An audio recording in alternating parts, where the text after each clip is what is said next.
오늘 하나님 말씀 사무엘상 7장 1절부터 12절까지의 말씀 한번 같이 보겠습니다. 기랏 여아림 사람들이 와서 주의 궤를 가져다가 산에 있던 아비나답의 집에 들여놓고 그의 아들 엘르아사를 거룩히 구별하여 주의 궤를 지키게 하였더라. 그 궤가 기랏 여아림에 거하되 그 기간이 길어 20년이 되었으므로 이스라엘의 온 집이 주를 구하며 애곡하니라. 사무엘이 이스라엘의 온 집에게 말하여 이르되 너희가 마음을 다해 주께 돌아오려거든 이방신들과 아스타롯을 너희 가운데서 제거하고 너희 마음을 예비하되 주께로 향하게 하며 그분만 섬기라. 그분께서 너희를 블레셋 사람들의 손에서 건져내시리라 하니 이에 이스라엘 자손이 바알들과 아스타롯을 제거하고 주만 섬기니라. 사무엘이 이르되 온 이스라엘을 미스바로 모으라 내가 너희를 위하여 주께 기도하리라 하매 그들이 미스바에 함께 모여 물을 길어 주 앞에 붓고 그날에 금식하며 거기에서 이르되 우리가 주께 죄를 지었나이다 하니라. 사무엘이 미스바에서 이스라엘 자손을 재판하니라. 이스라엘 자손이 미스바에 함께 모였다는 것을 블레셋 사람들이 듣고 블레셋 사람들의 귀족들이 이스라엘을 치러 올라오므로 이스라엘 자손이 그것을 듣고 블레셋 사람들을 두려워하여 이스라엘 자손이 사무엘에게 이르되 우리를 위해 주 우리 하나님께 쉬지 말고 부르짖어 그분께서 우리를 블레셋 사람들의 손에서 구원하게 하소서 하더라.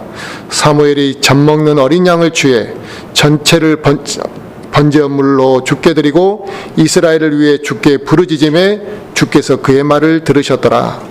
사무엘이 번제물을 드릴 때 블레셋 사람들이 이스라엘과 싸우려고 가까이 왔으나 그날에 주께서 큰 천둥으로 블레셋 사람들에게 천둥 소리를 내사 그들을 무찌르시니 그들이 이스라엘 앞에서 패함으로 이스라엘 사람들이 미스바에서 나가 블레셋 사람들을 추격하여 벨갈 밑에 이르기까지 그들을 쳤더라. 그때 사무엘이 한 돌을 취하여 미스바와 센 사이에 세우고 이르되 주께서 여기까지 우리를 도우셨다 하며 그것의 이름을 에베네셀이라 하니라. 아멘. 오늘 하나님 말씀의 주제는 너희 마음을 주께 향하게 하라라는 주제로 말씀을 전하려고 합니다. 우리가 역사를 배우는 이유가 있죠. 역사를 배우는 이유는 이 역사를 통해서 과거의 그 어떤 역사를 통해서 그걸 교훈 삼아서 현재의 문제를 해결하려고 하는 그 이유 때문에 우리가 역사를 배우는 것이죠. 그래서 과거의 그런 일들을 교훈 삼아서 하나의 지혜를 우리가 이제 발견하게 되는 것입니다. 이처럼 구약 성경의 역사들도 마찬가지고 구약에 나온 많은 인물들의 이야기들도 마찬가지입니다. 우리와 동떨어져 있고 또 우리와 멀리 수천 년의 시간대를 가지고 있는 사람들의 이야기를 통해서 우리가 그들을 통해 이야기를 배우는 이유는 그들의 모습을 통해서 교훈을 얻고 또 그들이 그것을 통해 가르치는 것을 경험과 사례를 통해서 우리를 한번 점검해 보자. 그리고 우리가 거기서 영적 교훈을 얻고 지혜를 얻기 위한 목적이 있습니다. 마찬가지로 오늘 본문 말씀이 그와 같은 말씀이라고 저는 생각합니다. 오늘 본문 말씀이 과연 우리에게 말씀하시는 게 무엇인가 한번 깊이 생각해 봤으면 좋겠습니다. 이스라엘 민족이 블레셋에게 언약궤를 빼앗겨서 언약궤가 이제 다시 돌아오게 되는 그 과정이 있었습니다. 그런데 언약궤가 돌아왔을 때 이스라엘 민족이 바로 그때부터 영적으로 회복된 것은 아니었습니다. 언약궤가 돌아왔지만 그 언약궤를 기랏 여아림에다 놔두고 20년이라는 시간을 방치하고 이스라엘 민족이 있었습니다. 결국 언약궤가 다시 돌아왔지만 그들이 회개하고 하나님께로 다시 돌아서기까지는 20년이라는 시간이 또 걸렸다는 사실이죠. 그래서 그 궤가 기랏 여아림에 거하되 그 기간이 길어 20년이 되었으므로라고 그 하나님께서 말씀하시고 있습니다. 너무 길었다 이거예요. 어떻게 20년 동안 하나님의 궤를 방치하고 있을 수 있었느냐 이거죠. 그러고 나서 20년이 지난 이후에 이제 이스라엘 민족이 통곡하며 하나님을 찾게 되는 계기가 이제 나타나게 됩니다. 이스라엘에게로 언약궤가 돌아왔지만 그 언약궤가 성막 안으로 가지를 못했습니다. 그래서 그 언약궤가 성막 안에 있지 않았기 때문에 결국 이스라엘 민족은 절기를 지킬 수가 없었습니다. 속죄 제사도 드릴 수가 없었습니다.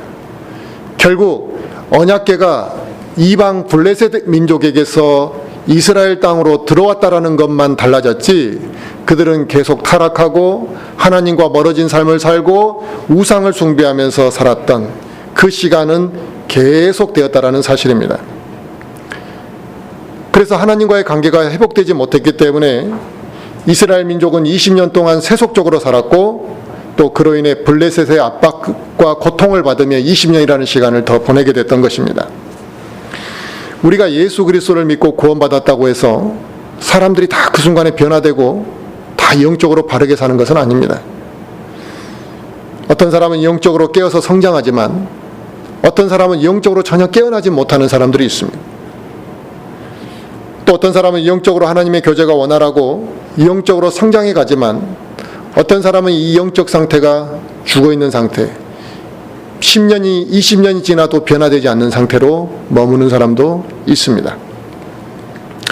그리스도인이 영적으로 침체되어 있다는 것은 그만큼 마귀의 공격을 많이 받는 상태라는 것을 의미하는 것입니다. 더 많은 마귀의 공격을 받게 되어 있는 것이고, 더 많은 유혹을 받게 되어 있는 것이고, 더 많은 시험거리들을 제공하게 되는 것입니다. 결국 그로 인해 고통을 더 받게 될 수밖에 없는 것이죠. 그리스도인이 구원받고 난 이후에 세상과 성별된 삶을 산다라는 이 판단과 결정의 순간이 언제 이루어지느냐가 중요한 것입니다. 어떤 사람은 구원을 받는 그 순간부터 내가 세상과 성별된 삶을 살겠다고 결단을 내리는 사람도 있습니다. 그런데 어떤 사람은 10년, 20년이 지나도 그 결단을 내리지 못하고 교회도 다니고 무엇인가 예배도 드리지만 그 결단을 내리지 못하고 살아가는 사람도 있습니다. 그리스도인이 구원받고 난 이후에 세상과 성별된 삶을 살지 않게 되면, 계속 세속적인 삶을 살아가게 되면, 지금 이스라엘 민족이 언약궤가 돌아왔지만 그들이 블레셋 사람들 밑에서 20년을 더 고통받았던 것과 다를 바가 없다는 것입니다. 그들은 힘든 생활을 했고 그들은 영적으로 많은 문제를 발생시켰던 것처럼 우리가 성별된 삶을 살겠다라는 결단을 내리지 못하게 되면 수많은 영적인 문제를 우리는 안고 살아가게 되고 많은 시험과 고통을 더 받게 되어 있다는 사실입니다. 하나님의 자녀가 하나님의 인도하심을 거부한다면, 하나님의 자녀가 하나님의 살아계심의 역사하심을 잊고 살아간다면 이미 하나님과 멀어질 대로 멀어진 거죠. 지금 이스라엘 민족의 상태가 바로 그와 같았다는 것입니다. 그들이 블레셋 밑에서 고통을 받고 무엇인가 비정상적인 삶을 살아가고 있는데, 선택받은 백성으로서의 삶을 잃어버렸는데도 불구하고 그들은 처음부터 하나님을 찾지는 않았습니다. 그들은 매우 불행한 삶이 이어졌던 것이고, 우리 그리스도인들도 성별하지 못한다면 그와 같이 될 것이라는 것입니다. 이스라엘 민족이 언약궤가 돌아온 순간부터 하나님을 찾았던 것이 아니라 블레셋의 압제를 더욱더 고통을 받고 압제 속에서 살면서 그 시간이 길어지고 더욱더 고통이 커지니까 그때서야 하나님을 찾았던 것입니다. 그걸 보고 사무엘이 이스라엘 민족을 회심시키기 위해서 불렀던 것이 미스바로 모이라고 명령했던 것이죠. 이스라엘 민족이 사무엘의 명령에 따라 그들이 자기의 마음을 하나님 앞에 온전히 쏟아놓고 이제는 우리가 다 회개하고 하나님께로 돌아오겠다고 그들이 금식을 하며 하나님을 부르짖었을 때, 하나님께서 그 순간에 블레셋을 멸하시고 내가 살아계신 하나님이심을 이스라엘 백성에게 보여주셨다라는 것입니다. 우리 그리스도인들 가운데서 자기가 살아온 삶을 돌아볼 때 지금 이 순간까지 내가 살아온 것이 하나님의 은혜였다라고 말하지 않을 사람이 누가 있겠습니까? 우리는 다 하나님의 돌보심과 인도하심이 있었기 때문에 지금 이 순간까지 또 이 자리에 앉아 있다고 우리는 고백하게 됩니다. 각 사람마다 상황은 다르겠지만 또 각자에게 주신 은혜가 다르겠지만 우리는 모두 다 그와 같은 간증을 안고 있는 사람들입니다. 정말 아무것도 의지할 수 없을 때, 불안할 때 하나님이 나를 인도해 주셨고 지켜주셨던 일들이 우리에게는 있습니다.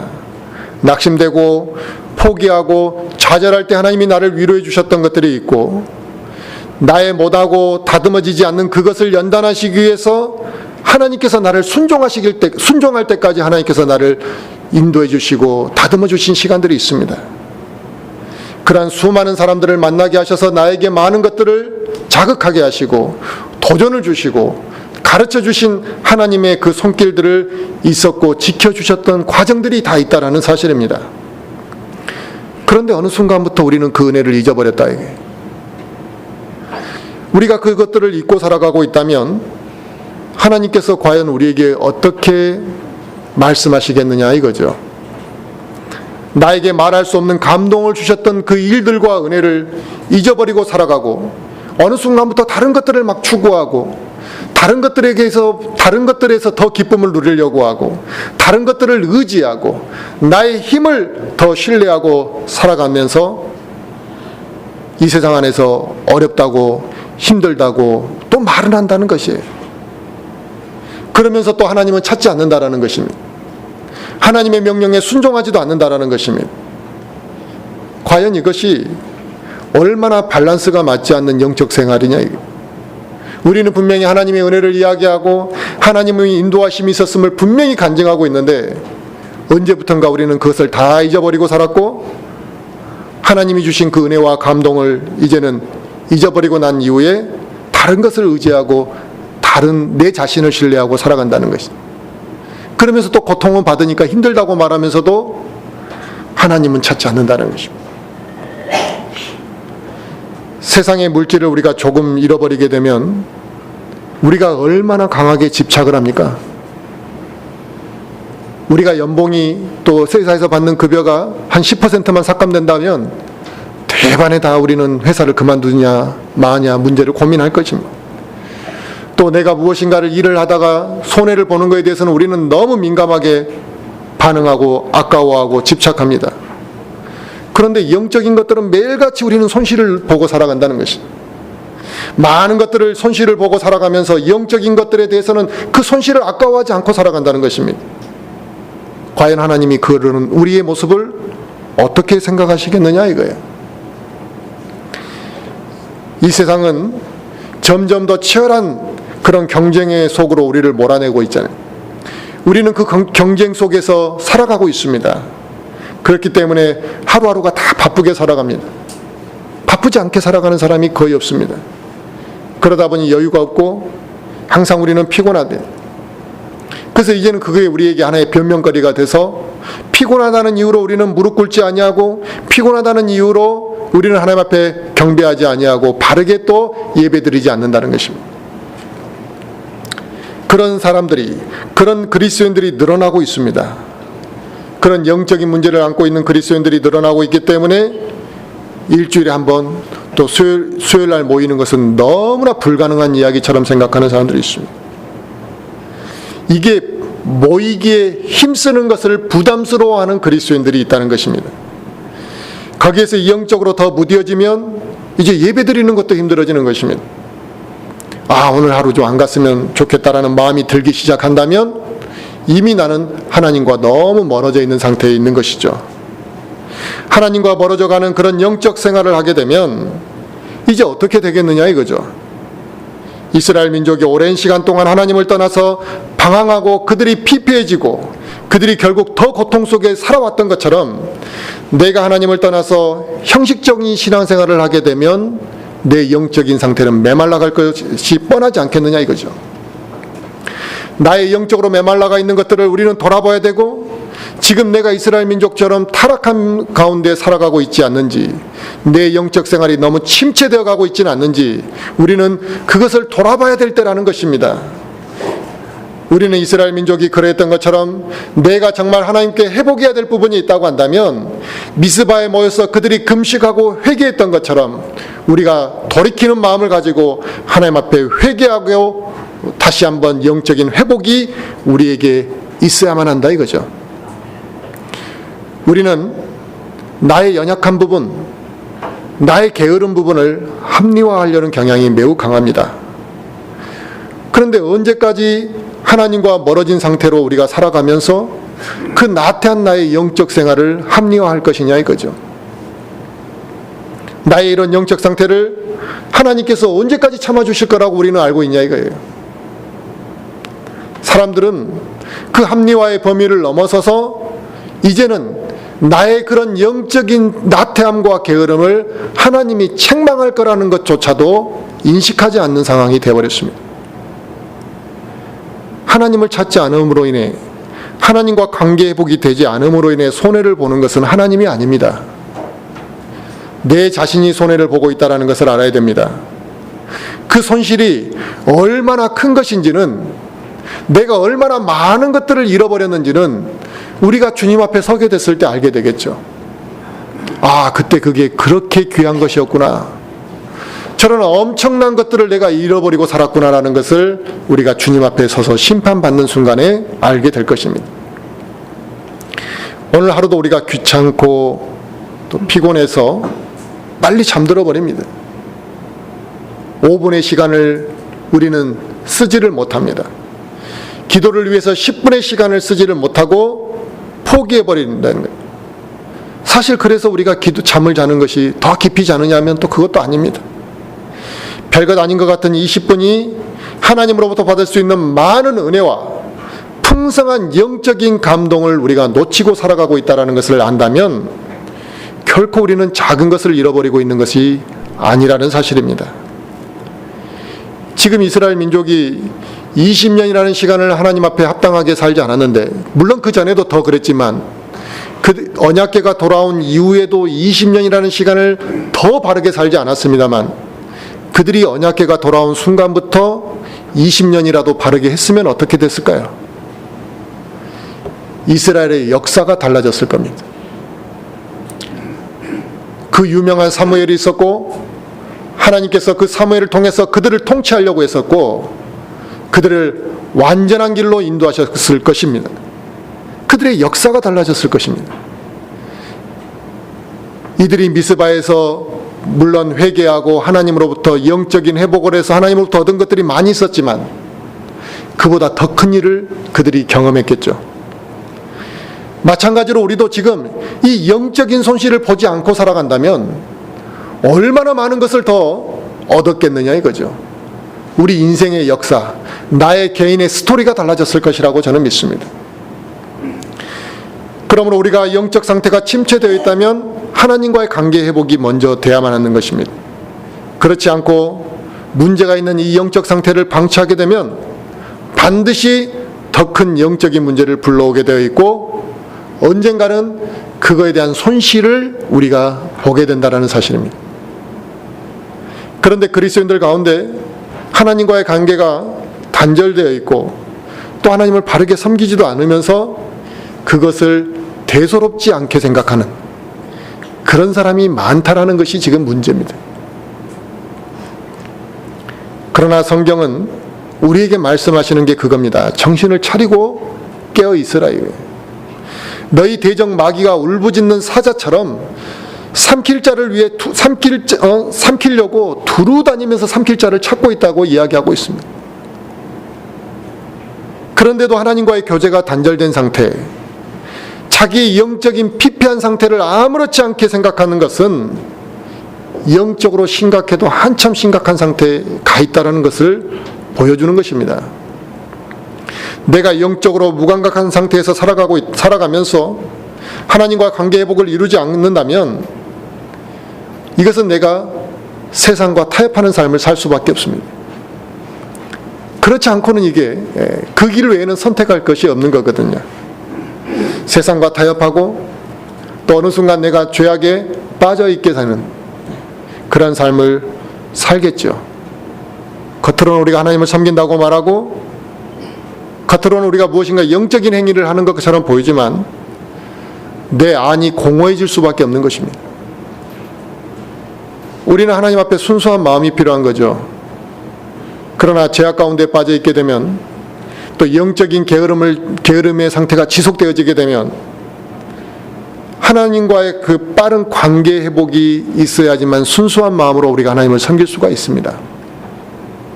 그렇지 않고 어떻게 우리가 순수한 마음으로 하나님을 섬길 수가 있겠냐 이거죠. 우리가 자녀들을 양육하다 보면 이 자녀들이 부모의 말에 마지못해 순종하는 경우들을 많이 우리가 보게 되잖아요. 그러니까 부모가 뭔 말을 하면 마지못해 따르는 경우들을 우리가 보게 되는데, 그 마지못해서 하는 자녀들의 얼굴을 보고 있으면 그 얼굴에 싫은 기색이 매우 역력하다는 것입니다. 공부 좀 하라 그러면 기분 좋게 하는 아이가 어디겠습니까? 몇 번을 이야기하고 알았어 하고 문 닫고 막 하는 이런 애들이 대부분이다. 심부름 좀 해라 그러면은 돈 달라는 이야기나 하든지 아니면 뭐 조건을 달든지 안 간다 하지, 기쁜 마음으로 저가 어머니와 아버지를 위해서 당연히 해야지 하고 가는 그런 어린 자녀들이 어디가 있습니까? 정리정돈 좀 해라 그러면 그걸 기쁜 마음으로 정리정돈을 하기 위해서 힘쓰는 아이들이 어디가 있습니까?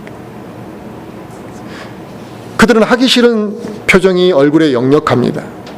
그런 자녀들의 그런 요구들을 할 때 그들의 행동에는 의욕도 없고 하고 싶은 마음도 없기 때문에 그들의 입에서는 항상 먼저 뭐가 나오냐면 불평하게 되어 있던 것입니다. 결국 그런 아이들의 말과 행동은 부모를 분노케 하는 것이거든요. 거기서 더 심해지면 매를 맞을 수밖에 없는 것입니다. 우리 역시 하나님을 섬기는 것을 마지못해 하는 사람들은 그들의 일과 모든 행위에 있어서 기쁨이 없습니다. 그리고 그들은 항상 쉽게 불평하더라는 것입니다. 그들의 입술에서 감사함을 발견할 수가 없습니다. 불평이 대수롭지 않게 쏟아져 나오고 그의 얼굴에는 기쁨이 찾아볼 수가 없더라는 것입니다. 결국 그런 그리스도인이 하나님으로부터 어떻게 좋은 걸 받을 수 있겠느냐 이거죠. 그러므로 하나님으로부터 기도 응답을 우리가 받고 하나님으로부터 더 많은 복을 받기 원한다면 우리에게 필요한 것은 단순히 종교 행위적인 열심이 아니라 하나님과의 관계 회복이 먼저 돼야 된다는 사실입니다. 하나님과의 관계 회복을 위해서 첫 번째 조건을 사무엘이 이스라엘에게 뭐라고 말씀하셨냐면 너희에게 있는 우상을 다 버리라. 그게 첫 번째 조건이었습니다. 이 우상을 버린다라는 것은 그냥 물건 하나를 던지듯이 버리는 이것을 지금 사무엘이 요구한 게 아니죠. 완전히 너희 안에 있는 헛된 것들을 다 제거해라는 그 명령을 했던 것입니다. 곧 우리 안에 제거해야 될 것들이 있잖아요. 내가 정말 하나님 앞에 섬기는 데 있어 가로막고 있는 그 제거해야 될 우상들을 제거하지 아니하고는 하나님과의 관계 회복은 이루어질 수 없다 이겁니다. 그래서 오늘 본문 3절에 사무엘이 이스라엘 온 집에 이렇게 말합니다. 너희가 마음을 다해 주께 돌아오려거든 이방신들과 아스다롯을 너희 가운데서 제거하고 너희 마음을 예비하여 주께 향하게 하며 그분만 섬기라 이렇게 명령하고 있습니다. 이방신들에 물들어 있는 이스라엘 민족이 적당히 이방신 섬기면서 그냥 자기 눈에 보이는 우상들 이렇게 갖다 버렸다고 해서 너희가 하나님께로 돌아올 수 있는 것이 아니다. 지금 그걸 이야기하는 겁니다. 그들은 오랜 시간 우상을 섬겨왔거든요. 오랜 시간 우상을 섬겼다는 걸 뭘 의미하냐면 그들의 몸 안에 이미 이교도 문화가 정착되어 버렸다 이겁니다. 이 이교도 문화가 정착되면요. 문화가 정착이 되면 그 문화를 빼내는 것이 쉽지가 않습니다. 우리도 그러잖아요. 다른 나라의 문화가 한번 들어오게 되면 그 문화를 어떻게 쉽게 제거합니까? 쉽지가 않아요. 그래서 이방신을 섬기는 이교도 문화가 들어왔기 때문에 그들이 단순히 형상을 버리는 것만이 아니라 그들의 어떤 종교적인 그 모든 것들을 버려야만 했던 것이라 이거죠. 그렇게 될 때 이스라엘 민족이 하나님과 관계 회복을 이룰 수 있고 그들이 영적인 침체에서도 벗어날 수가 있다라는 것이 사무엘의 전제 조건이었습니다. 우리가 영적으로 침체되는 데는 다 이유가 있습니다. 그냥 아무렇게 가만히 있는데 우리가 영적으로 침체되는 것이 아니라 물질적인 것이든 세상의 무엇이든 뭐 친구가 되었든 그 무엇이든 간에 세상의 그 어떠한 것이 하나님보다 더 나의 마음을 사로잡는 것이 생겼을 때 영적 침체가 찾아오는 것입니다. 또 하나는 죄악 가운데서 벗어나지 아니할 때 영적인 침체가 찾아옵니다. 그래서 우리가 그러한 것들을 다 내려놓고 포기하지 아니하면 하나님께로 온전히 우리가 나아갈 수가 없다 이겁니다. 돌이킬 수가 없다는 것이에요. 그러므로 지금 내 안에 어떠한 것이 우상으로 자리 잡고 있는지 찾아보고 그것들을 제거해야만 합니다. 그것들을 과감하게 제거할 때 우리 마음을 하나님께로 향하게 할 수 있다는 것입니다. 어떤 사람들은 담배를 피우는 것을 대수롭지 않게 생각하는 사람들이 있어요. 의외로 목회자들 자녀들 중에서도 이 술, 담배의 문제를 해결하지 못한 목회자 자녀들이 많은 걸 제가 봤습니다. 근데 나중에는 말로 하고 싸우고 해서 안 되니까 타협해버리는 거예요. 교회에서만 담배 피지 말아요. 좀 사람들 앞에서만 좀 하지 말고 이렇게. 나중에는 자기가 그 아들을 변호하는 상황이 되는 거예요. 뭐 담배 피워서 뭐 지옥 가는 건 아니잖아요. 이게 있을 수 있는 이야기냐 이게. 그러나 중요한 문제는 뭐냐면 그 아들에게 이미 우상이 자리 잡고 있다는 걸 알아야 되는 거죠. 단순히 담배의 문제가 아니라 하나님보다 담배를 더 사랑하고 하나님이 없으면 살 수 있지만 담배가 없이는 못 사는 그 아들이 우상숭배자가 돼가고 있다는 것, 이것을 안다면 담배를 쉽게 생각할 문제는 아닙니다. 그걸 과감하게 하나님께로 나오고자 한다면 그 걸림돌이 되는 것들을 과감하게 버리는 용기가 필요하지, 그걸 붙잡고서 어떻게 하나님과 관계회복이 이루어질 수가 있겠습니까? 걸림돌이 되는 것이 있다면 과감하게 버리는 용기가 있을 때 사무엘이 미스바로 모이라고 할 때 그 음성에 반응할 수 있는 것이지, 그걸 버릴 용기가 없는 사람은 미스바로 오지 못하는 것입니다. 이 세상의 썩을 것들에 집착하고 있고 세상의 것들을 무엇인가 추구하며 살아간다면 그 사람은 하나님과의 관계회복이 지연될 수밖에 없는 것이고, 세상의 것들에 집착하지 아니하고 하나님만을 신뢰하고 따르게 되면 하나님께서 그 미스바에서 있었던 역사처럼 우리에게 더 좋은 일들로 채워주실 것이라는 사실입니다. 이스라엘 민족이 사무엘의 이런 강력한 권면에도 불구하고 그들이 우상을 버리지 아니하고 사무엘의 말에 의심을 가고 하나님을 찾지 않았다면 또 그들이 어떻게 되었겠습니까? 그들은 분명히 블레셋으로부터 더 많은 고통과 더 오랜 시간 종으로서의 지배를 당했을 것이 분명합니다. 분명히 하나님께서 그들에게 더 큰 징계를 내렸을 것이라고 보여집니다. 그리스도인들 중에 하나님을 바르게 섬기기를 거부하는 사람이 누가 있겠습니까? 다 하나님 바르게 섬기고 싶어합니다. 그런데 문제는 세상과 적당히 타협하면서 하나님을 바르게 섬길 길을 찾기 때문에 그들이 정도의 길을 가지 못하는 것이죠. 하나님을 바르게 섬기고 싶지만 여러 가지 방해 요소들이 그의 발목을 붙잡고 있다는 것입니다. 오늘 본문의 이스라엘 민족이 바알과 아스다롯을 제거하고 미스바에 모인 행위는 그들이 이제 과감하게 자기들의 발목을 잡고 있는 것들을 버린 것입니다. 근데 버렸더니 어떤 일이 발생했습니까? 블레셋 사람들을 자극했던 것입니다. 감히 저것들이 우리에게 반역을 해? 이러한 그들 부담을 줬던 것입니다. 그러니까 우상을 버릴 마음이 있었지만 우리가 이걸 버리다가 괜히 블레셋 사람들한테 더 고통받을까 봐 두려워하는 사람은 그걸 버릴 수가 없는 것이죠. 그런데 그 일이 그들이 걱정했던 그 일이 사실 그대로 일어난 겁니다. 그래서 블레셋 사람들이 미스바에 모인 그 이스라엘 사람들을 완전히 절멸시키기 위해서 이제 블레셋 군대가 이스라엘로 쳐들어오게 된 것이죠. 자기들은 하나님을 바르게 섬기기 위해서 선택을 했더니 지금 상황이 아주 위협을 당한, 생명의 위협을 당할 상황에 이스라엘 사람들이 처하게 된 것이죠. 우리가 하나님의 길을 선택하고자 할 때 선택하지 못하는 이유가 그런 것입니다. 하나님의 길을, 하나님을 바르게 섬기고 싶은데 이걸 선택했다가 내가 너무 많은 것을 잃어버리거나 내가 감당하지 못할 일이 일어날까 봐 두려워하는 것입니다. 우리는 하나님의 길을 걷고자 할 때 선택의 기로에 서는 경우들이 많이 있죠. 그때 우리는 어떤 선택을 하냐면 하나님의 뜻대로 판단하면 쉽게 판단할 수 있는데 나의 유익을 저울질한다는 것입니다. 어떤 게 손해를 적게 볼 것인가, 자기 유익을 저울질하고 혹시나 더 많은 것을 잃게 되지는 않을까, 이런 걱정을 하고 두려워하기 때문에 세상에 대한 미련을 버리지 못한다는 것이죠.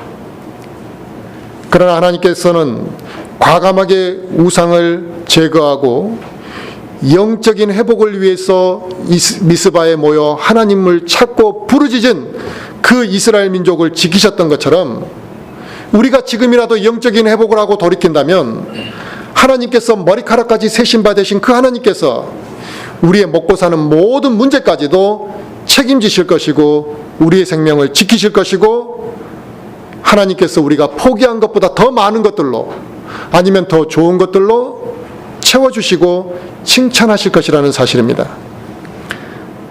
그동안 이스라엘 민족은 블레셋을 통해서 하나님이 계속 그들을 징계했었습니다. 그냥 내버려 둔 것이 아닙니다.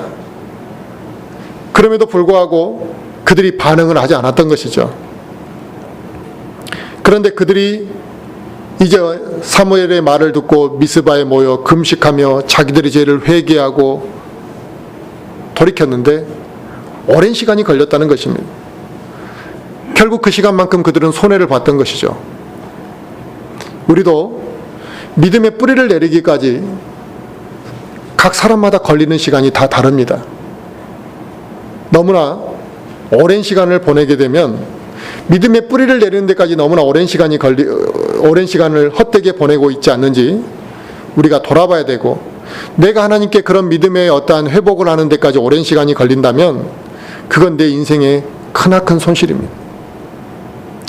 요즘에 간혹 연세가 드신 연로하신 분들을 만나면 인생의 시간들에 대해서 제가 물어볼 때가 많은데 대부분은 다 후회하십니다. 내가 이렇게 살아온 것에 대해서 아쉬움이 있습니다. 우리가 분명히 하나님 앞에 갔을 때 다시 한번 패자부활전이 있거나 다시 한번 기회를 주는 것이 아닙니다. 또 하나님께서는 언제나 우리와 함께 하시기 때문에 또 우리는 매일매일 삶 가운데서 하나님의 능력을 깊이 체험할 수 있습니다. 하지만 우리가 하나님을 향하지 아니하고 회개하지 않는 자들에게는 그가 어떻게 하나님의 능력을 체험하고 하나님의 인도하심을 경험할 수가 있겠냐 이거죠. 오늘 본문의 이스라엘 민족은 자기들의 문제를 알았을 때 이제는 더 이상 안 되겠구나라고 생각하고 자기들의 모든 것을 제쳐두고 미스바에 모였습니다. 그리고 그들은 사무엘은 이제 이스라엘 민족을 위해서 하나님 앞에 그들은 하나님께 부르짖었고 이스라엘 민족이 하나님께 온전히 자기들의 마음을 다 쏟아붓고 회개하고 금식하며 하나님을 바라보는 그 자세가 하나님께서 기뻐하셨듯이 지금 우리에게 필요한 것이 그 마음이라는 것입니다.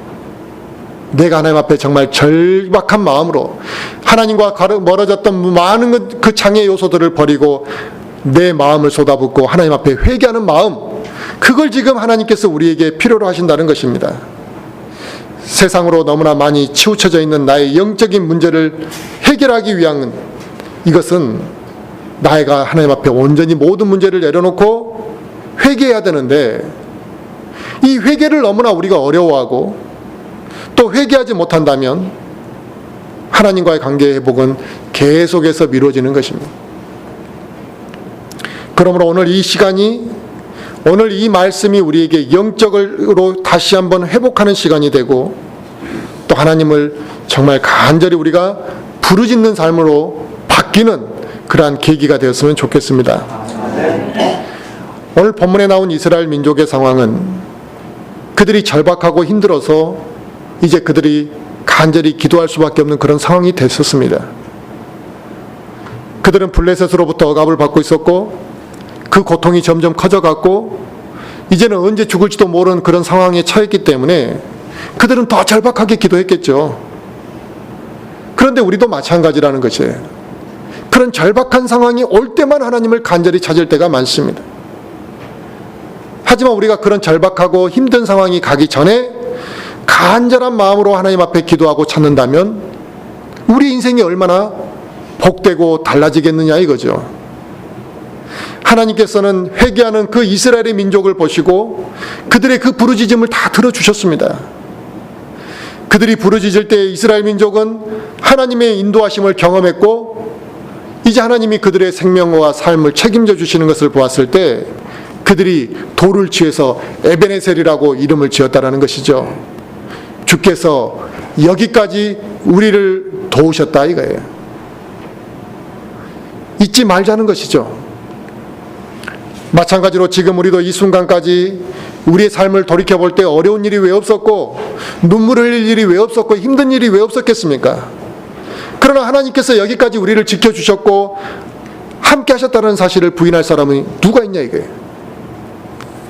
사무엘이 이스라엘 민족이 하나님의 그 도우심과 인도하심을 잊지 않도록 하기 위해서 돌을 세워 기념했던 것처럼 우리도 우리 하나님, 우리를 도우신 하나님을 잊지 않고 에베네셀의 하나님의 역사가 우리 안에서도 나타날 것이라는 것을 믿고 잊지 않고 우리도 살아야 할 것이라 이거죠. 하나님께서 우리를 인도하신 것은 지금 이 순간까지 하나님께서 인도하신 것의 끝이 아닙니다.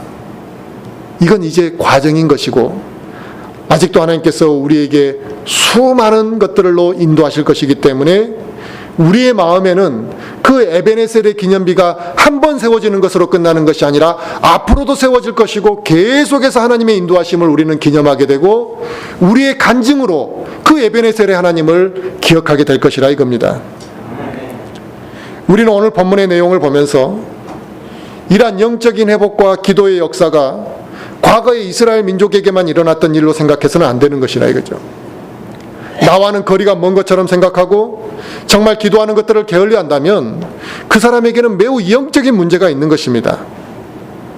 그런 사람에게는 놀라운 기도의 능력, 하나님의 인도하심을 풍성히 맛볼 수가 없는 것입니다. 하나님의 역사하심은, 하나님의 인도하심은 지금 이 순간도 계속되고 있고 저와 우리 성도들 모든 삶 가운데서 하나님의 그 역사가 나타나기를 하나님도 원하시는 것입니다. 우리만 원하는 게 아닙니다. 하나님의 역사가 내 안에서 나타났으면 좋겠다. 우리만 원하는 것이 아니라 하나님이 먼저 원하시는 것입니다.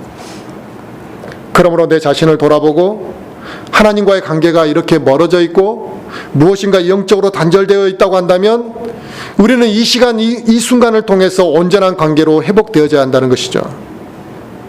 그리고 이스라엘 민족이 이 사무엘의 음성에 반응해서 그들이 한마음으로 하나님을 찾았다는 사실이 중요합니다. 그들이 하나님을 찾고 부르짖었던 것처럼 우리가 한마음으로 교회를 위해서 기도하고 우리가 한마음으로 모이고 한마음으로 다른 지체를 위해서 기도할 수 있다는 이 마음의 자세가 중요한 것입니다. 단순히 형식적으로 모이는 것이 아니라 이스라엘 민족이 한마음으로 하나님을 부르짖었던 그 마음의 자세로 우리가 모여서 그와 같이 부르짖고 기도한다면 하나님께서 우리의 기도에 우리가 생각하는 이상으로 채워주시고 그 역사를 우리가 간증할 수 있도록 하실 것이라는 것입니다. 그렇게 할 수 있을 때 우리 모든 성도들 한 사람 한 사람이 다 그렇게 고백하시게 될 거죠. 주께서 지금 이 순간 여기까지 우리를 도우셨다라고 다 고백하게 될 것입니다. 저와 우리 모든 성도들이 그와 같은 에베네셀의 하나님의 간증이 넘치는 삶을 살 수 있기를 간절히 바라겠습니다.